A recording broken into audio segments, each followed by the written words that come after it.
கட்டின பின்னால் அதுக்கு பின்னாடி அந்த மை போட்டு பார்த்தாய் மந்திரவாதி மை போட்டு பார்க்கும் திரவியத்தை கண்ணால் கண்ட உடனே அதை கொள்ளையிட வேண்டும் என்பதாக எண்ணி நினைத்தானே மாமிசத்தை கலர வேண்டும் ஆயாண்டி சுடலை உடைத்து விட்டு செல்ல வேண்டும் வேண்டும் அல்லவா ஆதலால் 7 மாதம் சூழியை 7 மணிக்கு பிரேதம் வைத்தான் எரி தனலை முட்டினான் எது தனல் போட்டு அப்போது ஆண்டவன் அருளானே பகவானுடைய அருளாலே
தாயாருக்கு தெரியாமல் மையானம் வருகிறான்.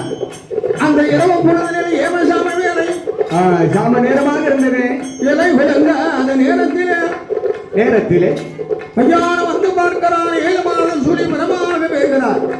பிணவாடி பிச்சிப்பு வாடையா நீ சொன்னது இத்தனை வருடத்துக்கு அப்பாலே நாள் ஆச்சு. அவருடைய மகளுடைய ஆலயத்தினை பச்சரிசி சாதத்தை உண்டு மகிழ்ந்த நாம் வெகு வருடகாலம் இருந்தோம். காவல் புரிந்தோமே என்று வாழ்ந்து கொண்டு மதமையந்த மையான கொள்ளையிடுகிறான். கொள்ளையிட போது மாந்திரவாதி பெருமுறையான் காத்திருந்த திரவியத்தை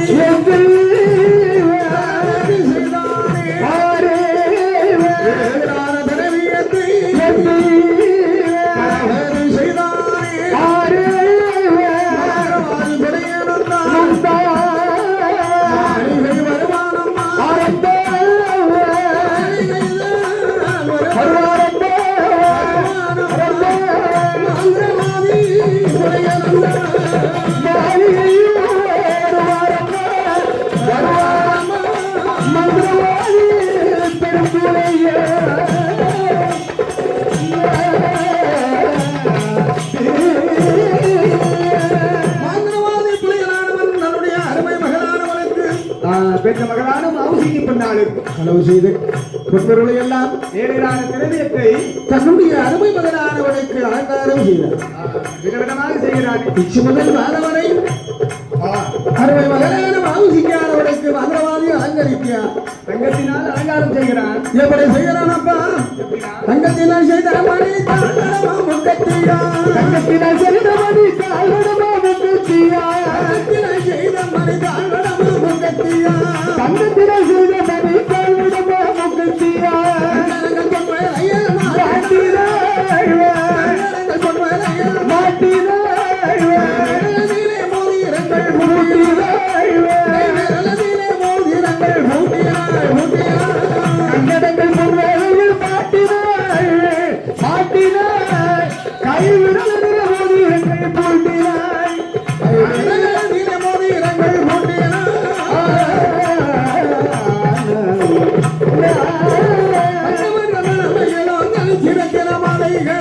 கண்டவர்கள் மனமையிலும் கழுத்தில் இருக்கிற மாலைகளா,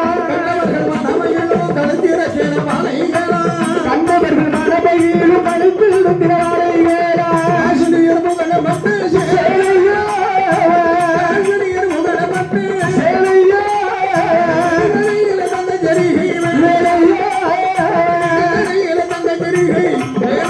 சேலையா காசியில பூக்கப்பட்டு சேலையா பட்டு சேலையா சேலை இருக்கிறது நம்ம தெருவேலையா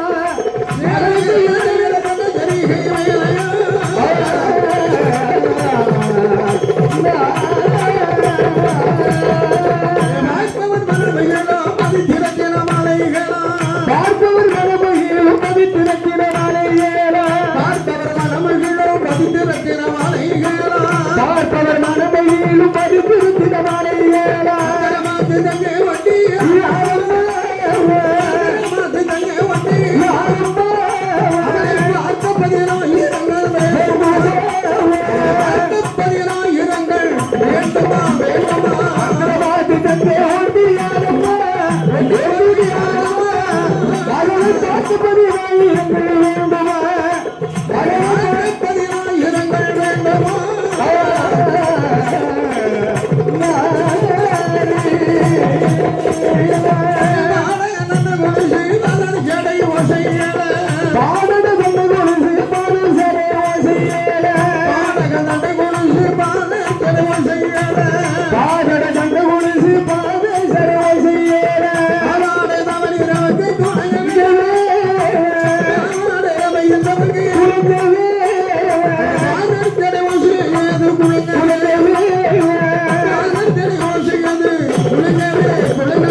அப்படி அங்கத்திலே அலங்காரம் செய்தான் மந்திரவாதி. விதவிதமான தங்க நகையினால் அலங்காரம் செய்தானே.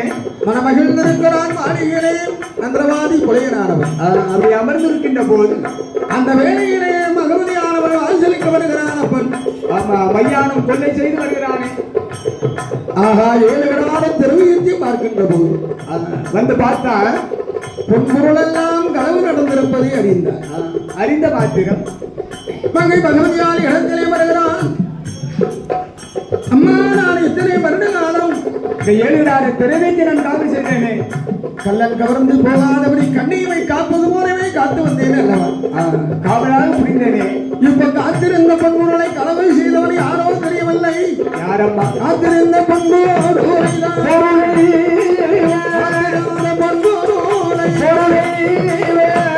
செய்தவன் யாரோ என்றார். காத்திருந்த பொன்பொருளே, காத்திருந்த பொன்பொருளே, களவு செய்தவர் யாரையோ.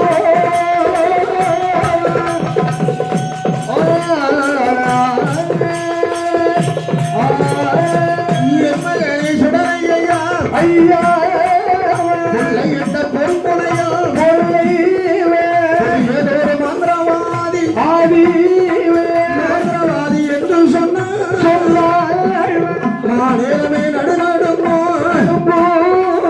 என்ற பெயரை சொன்னார்.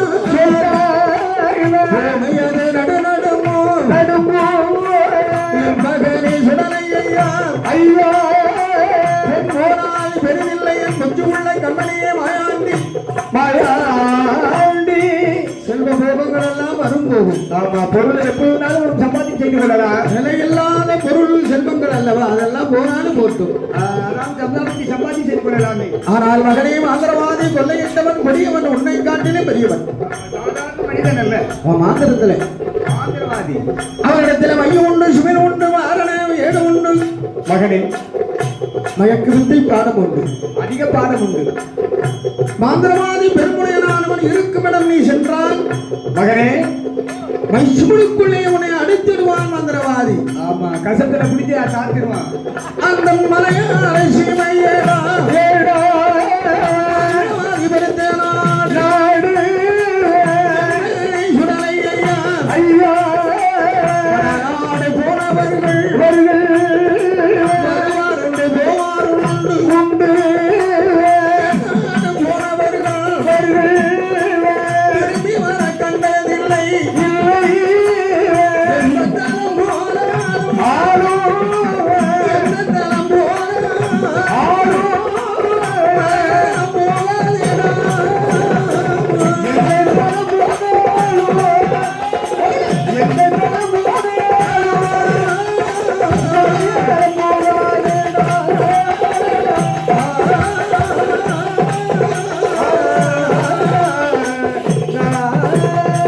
மலையாளி போகாதே, மறுத்து வர போறதில்லை. மாட்டாய், ஒருபோதும் வளர்த்து வர முடியாது. உன்னை வானத்தை வில்லாக வளைப்பான், மணலை கயிறாக திரிப்பான், திரிப்பான், அம்மூரம் மருந்தடைப்பான், அதை ஆகாயத்தில் பறக்க வைப்பான். வைப்பான் வைப்பானப்பா. உலகு தட்டி பறக்க வைப்பான், 90 காதவழி. காதவரி மகனே மயாண்டி, ஐயா, எங்கு போனாலும் மலையாள சீமை மாத்திரம் போயிடாது. தனியா போயிடாரு. மங்கை விருந்த மலையாள சீமை நீரெல்லாம் சபரி நாட்டம் எல்லாம் ஒத்து சுத்தியாரு. 2 இருக்கும். கும்பகோர் கஞ்சி வெள்ள மகனே, பேசுவதெல்லாம் அச்சம் அச்சமாக இருக்கும். ஆசை அப்படிதானே இருக்கு. பெண்கள் மட்டும் ஒரு அம்பை போல் இருப்பார்கள். மகனே, பாம்படிக்கு மேலே போடுவார் மலையாள மேலே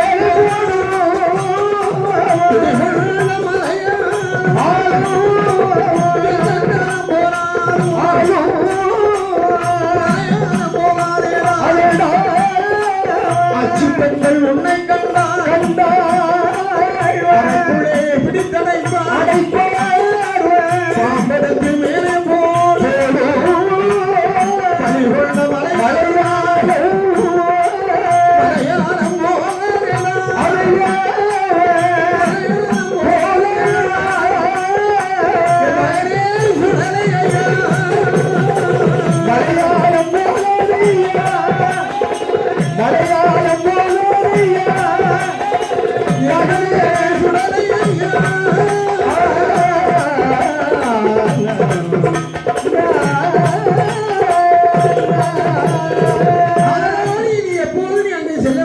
தனித்து நீ போய்விடாது.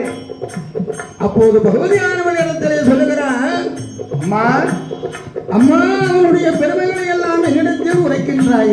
அவனை பற்றியே பெரிதாக பேசி கொண்டிருக்கிறாயே. மந்திரம் கால் மதிமுக்கால் என்பார்கள். அதை மறந்து விட்டாயா? அவனுக்கு மந்திரத்திலே காச்சக்கரம் பானம் உண்டுமாயும் எனக்கு அரைச்சக்கரம் பாடம் உண்டு. அவனுக்கு அரைச்சக்கரம் பானம் உண்டுமானால் முக்கால் சக்கரம் பாடம் உண்டு எனக்கு. என அருமை பகவதி அம்மா அவன்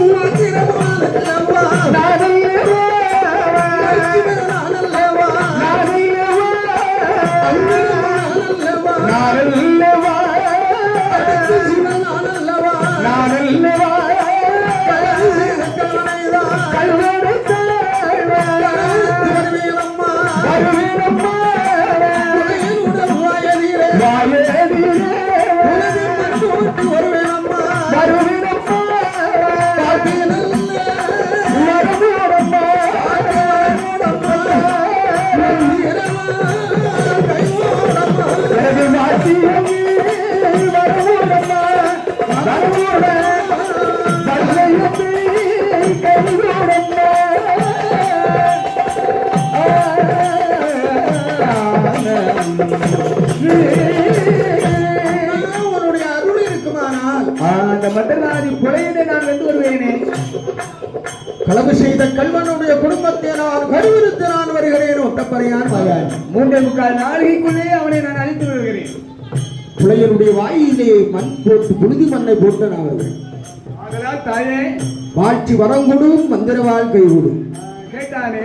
பேச்சு விடை கொடு பொன்பரமை தான் கொடு என்றார். கேட்ட போது இந்த ஒத்தப்பனையான் மாயாண்டி சுடலையாண்டவன் இடமானதில் தாயான மகளே தேவியானவள் என அருமை மகனே மாயாண்டி சுடலை மகனே போனது போல் மகனே போனது போல் மகனே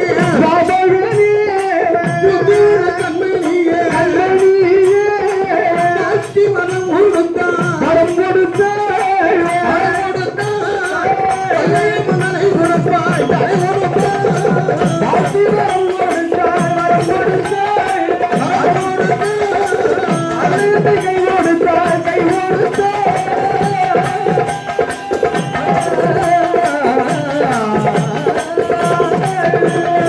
பேச்சுவிடை கொடுத்தாள்.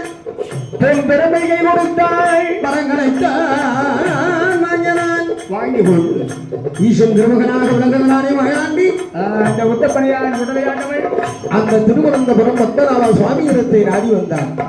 தாய் மாமன் இடத்தை நாடி அம்மானை கண்டு மாமனிடத்திலே அந்த ஆண்டவனாகிய மகாண்டி சுடலை ஆண்டவன் ஆண்டவன் ஆமா நான் எத்தனையோ வருடகாலம் காத்திருந்த பொன்பொருளை எல்லாம் எளிதாக கலவு செய்தார். கொள்ளையிட்டு சென்று விட்டால் அந்த புதியவனை காண வேண்டும். காண வேண்டும். என் மந்திரத்தை என்னுடைய தந்திரத்தினால் அவனை வெல்ல வேண்டும் என்பதாக சொல்லி நான் ஒரு பாம்பாட்டி சித்தனாக உருக்கொள்ள வேண்டும். மலையாளம் செல்ல வேண்டுமாமா. ஆதலால் தங்கள் கையில் இருக்கும் சீர்குழலை மகுடுக்குடலாக்கி சக்குராயத்தை பாம்பு உடையாக மாற்றி உருமாற்றி தங்களை சுமந்து கொண்டிருக்கிறாரே ஆதிசேஷன் 5 தலை நாகத்தையும் சிறிது காலம் எனக்கு தாருங்கள் சுவாமி. இல்லை என்று சொல்லாமல் ஸ்ரீமன் நாராயணன் எம்பெருமான் மறுக்காமல் அந்த கருணை உள்ள கொண்ட கண்ணபெருமான் பயாண்டு ஒத்தப்படையான் கேட்பதை இல்லையா இல்லை என்று சொல்லாமல் அள்ளி அள்ளி கொடுத்தார். மறுபடி பேசலையே. இதனையெல்லாம் ஆய்வு கொண்ட ஈசன் திருமகனாக விளங்கும் ஒத்தப்படையான் மயாண்டு அந்த மலையாள கோணத்தில் சித்தேனை போ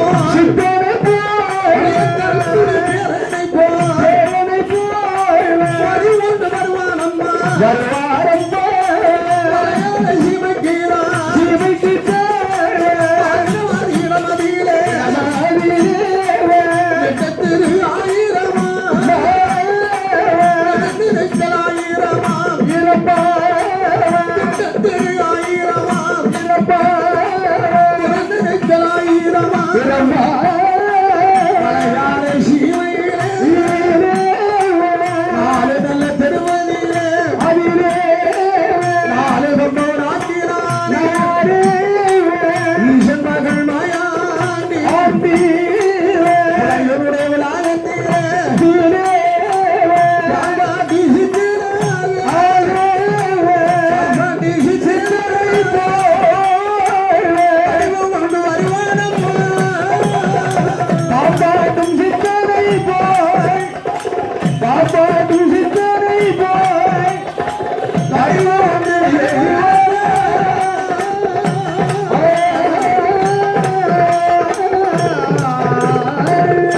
பாம்பாட்டி சித்தனாய் வடிவம் கொண்டு வந்தார்